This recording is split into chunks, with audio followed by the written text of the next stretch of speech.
Bismillahirrahmanirrahim. Assalamualaikum warahmatullahi wabarakatuh.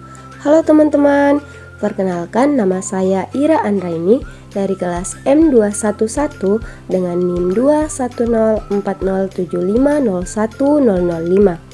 Pada video kali ini, saya akan menjelaskan materi tentang karakteristik anak berkebutuhan khusus atau ABK dalam pendidikan inklusi. Selamat menyaksikan. Apa sih ABK itu? Nah, anak berkebutuhan khusus atau ABK adalah anak yang dalam proses pertumbuhan atau perkembangan mengalami kelainan atau penyimpangan fisik, mental, intelektual, sosial, dan emosional dibandingkan anak lain, sehingga mereka memerlukan layanan pendidikan khusus. Nah, adapun karakteristik anak berkebutuhan khusus atau ABK adalah anak yang mengalami kelainan dengan karakteristik khusus yang membedakannya dengan anak normal pada umumnya, serta memerlukan pendidikan khusus sesuai dengan jenis kelainannya. Karakteristik yang pertama yaitu anak dengan hambatan penglihatan. Hambatan penglihatan pada anak disebut dengan istilah tunanetra. Anak yang tergolong tunanetra tidak dapat atau kurang dapat melihat. Karakteristik anak tunanetra yaitu sering menabrak ketika bergerak, kesulitan membaca huruf pada buku bacaan atau tulisan pada papan tulis, kesulitan menulis pada garis lurus, memegang buku dekat dengan muka ketika membaca, sering mengeluh kepala pusing, mata gatal atau berair. Bentuk dan warna bola mata berbeda, bola mata bergoyang-goyang, mengecil atau berwarna putih, sering meletakkan barang di tempat yang salah, sulit menirukan gerakan, sulit mengenal gambar jika warna kurang kontras, sering hendak terjatuh jika melewati rintangan jalan, dan suka meraba barang yang dipegang atau yang ada di dekatnya. Karakteristik yang kedua yaitu anak dengan hambatan pendengaran. Hambatan pendengaran dikenal dengan istilah tunarungu. Anak yang memiliki hambatan pendengaran tidak dapat atau kurang dapat mendengar. Kesulitan untuk mendengarkan kebanyakan diikuti dengan kesulitan untuk berbicara, sehingga anak-anak yang mengalami gangguan pendengaran kebanyakan juga mengalami gangguan bicara. Karakteristik anak tunarungu yaitu tidak menyadari adanya bunyi atau suara, tidak dapat melihat ke sumber suara, terlihat mendekatkan telinga pada sumber suara, sulit untuk berbicara atau berbicara dengan kata yang tidak jelas dengan suara keras, sulit untuk mengungkapkan perasaan dengan tepat, cenderung menggunakan mimik atau gerakan atau tangan dan tubuh untuk berkomunikasi, dan cenderung pemata atau melihat anak lain melakukan sesuatu sebelum dia melakukan apa yang diminta. Karakteristik ketiga yaitu anak dengan hambatan bicara. Hambatan berbicara dikenal dengan istilah tunawicara. Tunawicara adalah suatu gangguan bicara yang terjadi pada anak dan mengakibatkan ketidakmampuan berbicara secara normal sehingga anak tidak mampu berkomunikasi dengan baik.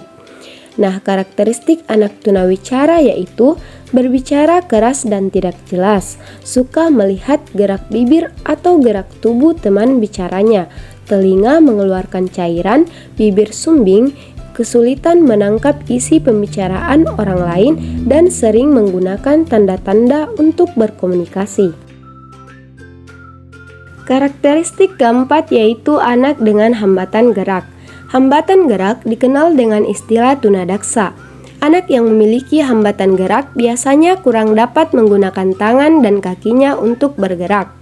Adapun tingkat hambatan gerak pada anak tunadaksa yaitu yang pertama tingkat ringan, yaitu memiliki keterbatasan dalam melakukan aktivitas fisik. Namun kualitas gerakan motorik dapat meningkat melalui terapi. Yang kedua yaitu tingkat sedang, memiliki keterbatasan motorik dan mengalami gangguan koordinasi sensorik. Dan yang ketiga, tingkat berat, yaitu memiliki keterbatasan total dalam gerakan fisik dan tidak mampu mengontrol gerakan fisik.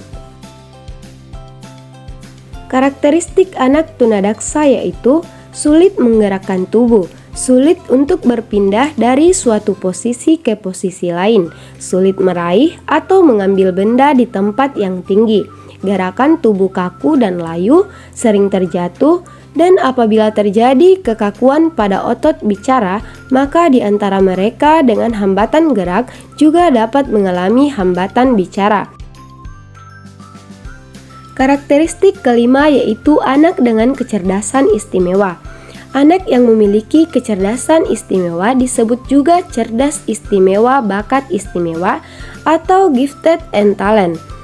Anak tersebut biasanya memiliki kelebihan dan keistimewaan dalam hal kecerdasan, kreativitas, kemampuan berpikir secara kritis, dan memiliki kemampuan mengekspresikan diri dalam beberapa bahasa.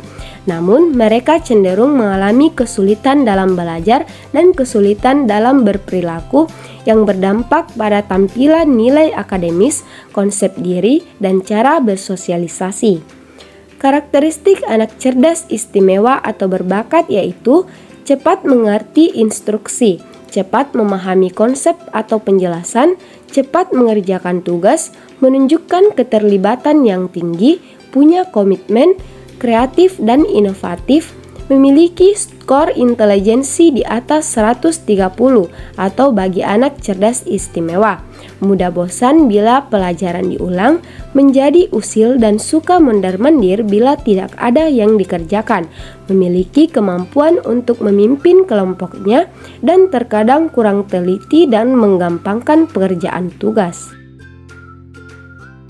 Karakteristik keenam yaitu anak dengan hambatan spektrum. Anak yang memiliki hambatan spektrum disebut autis. Autis adalah anak yang memiliki gangguan perkembangan yang secara signifikan mempengaruhi kemampuan komunikasi verbal dan nonverbal serta interaksi sosialnya. Karakteristik anak autis yaitu memiliki aktivitas yang berulang-ulang, terlambat dalam perkembangan komunikasi dan bahasa, rentan terhadap perubahan lingkungan atau perubahan aktivitas rutin, tidak ada kontak mata, menunjukkan respon yang tidak biasa terhadap pengalaman sensorik, mengalami hambatan dalam bahasa dan interaksi sosial. Pada beberapa anak, ada yang memiliki kemampuan khusus yang berkembang sangat baik. Sebagian anak autis menunjukkan hiperaktivitas, dan sebagian anak ada yang diam bahkan tidak bisa bicara sama sekali. Karakteristik ketujuh yaitu anak dengan hambatan emosional. Anak dengan hambatan emosional disebut tunalaras. Tunalaras adalah anak yang mengalami kesulitan dalam penyesuaian diri dan tingkah laku tidak sesuai dengan norma-norma yang berlaku dalam lingkungan dan masyarakat pada umumnya, sehingga merugikan dirinya maupun orang lain. Karakteristik anak tunalaras yaitu tidak mampu membangun hubungan baik dengan teman maupun guru, bertingkah laku atau berperasaan tidak pada tempatnya, selalu pervasif dan tidak menggembirakan atau depresi, cenderung ke arah simptom fisik seperti merasa sakit atau ketakutan berhubungan dengan orang lain atau masalah di sekolah. Karakteristik ke-8 yaitu anak dengan gangguan mental intelektual. Anak dengan gangguan mental intelektual disebut tunagrahita. Tunagrahita adalah anak yang secara nyata mengalami hambatan dan keterbelakangan perkembangan mental intelektual jauh di bawah rata-rata sedemikian rupa, sehingga mengalami kesulitan dalam tugas-tugas akademik, komunikasi, maupun sosial, dan memerlukan layanan pendidikan khusus. Karakteristik anak tunagrahita yaitu perilaku tidak sesuai dengan usia atau kekanak-kanakan, sulit memahami hal yang abstrak, sulit mengingat atau daya ingat lemah, sulit mengikuti instruksi panjang atau rumit, membutuhkan pengulangan dalam belajar, dan perkembangan bicara atau bahasanya terlambat. Karakteristik ke-9 yaitu anak dengan kesulitan belajar. Anak kesulitan belajar adalah anak yang secara nyata mengalami kesulitan dalam tugas-tugas akademik khusus, terutama dalam kemampuan membaca, menulis, dan berhitung, atau anak dalam kesulitan pada mata pelajaran tertentu yang diduga karena faktor disfungsi neurologis. Yang pertama, karakteristik anak yang berkesulitan belajar membaca atau disleksia, yaitu perkembangan kemampuan membaca terlambat, kemampuan memahami isi bacaan rendah, dan jika membaca sering terdapat kesalahan. Kedua, karakteristik anak yang mengalami kesulitan belajar menulis atau disgrafia, yaitu jika menyalin tulisan sering terlambat selesai, sering salah menulis huruf B dengan P dengan Q, V dengan U, sering salah menulis angka 2 dengan 5, 6 dengan 9, dan lain-lain. Hasil tulisannya jelek dan tidak terbaca, tulisannya banyak yang salah, terbalik, atau ada huruf yang hilang, dan sulit menulis dengan lurus pada kertas tak bergaris. Ketiga, karakteristik anak yang mengalami kesulitan belajar berhitung atau diskalkulia, yaitu sulit mengoperasikan bilangan atau hitungan, sering salah membilang dengan urut, sering salah membedakan angka 9 dengan 6, 17 dengan 71, 2 dengan 5, dan sebagainya, dan sulit membedakan bangun-bangun geometri. Nah, adapun kesimpulannya yaitu anak berkebutuhan khusus adalah anak yang memiliki perbedaan dengan anak-anak pada umumnya. Mereka memerlukan pendidikan dan layanan khusus untuk mengembangkan potensi kemanusiaan mereka secara sempurna.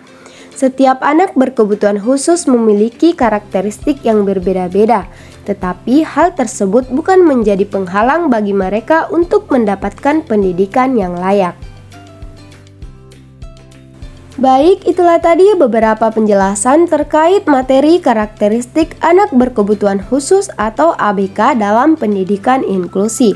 Semoga dapat bermanfaat. Kurang dan lebihnya mohon dimaafkan. Wassalamualaikum warahmatullahi wabarakatuh.